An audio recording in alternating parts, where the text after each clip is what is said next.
aí, pessoal, tudo bem com vocês? Na última terça-feira, a prestação de contas da 34ª edição da Festa da Uva foi realizada na Câmara de Vereadores.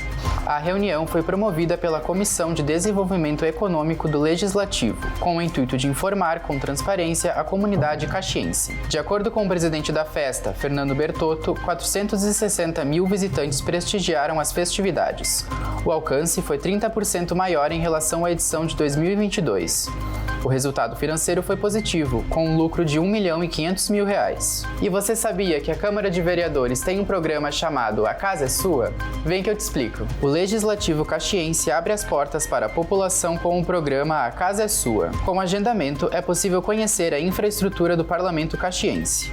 Nesta quarta-feira, 2 escolas visitaram a casa, a Emílio Meyer e a Santa Catarina. Se você tem curiosidade em conhecer o segundo maior parlamento do estado, é possível agendar a visita entrando em contato com o telefone que aparece na tela. Para encerrar, te conto que a 6ª edição do Jantar Beneficente Gaúchos na Cozinha está chegando. O evento é promovido pela Parceiros Voluntários de Caxias do Sul e será no dia 6 de agosto, a partir das 8 da noite.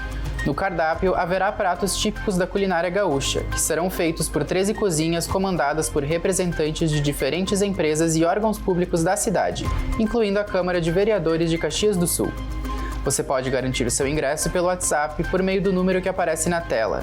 O valor arrecadado com os ingressos beneficiará as mais de 50 ONGs vinculadas a parceiros voluntários. Por hoje é só. Até a próxima!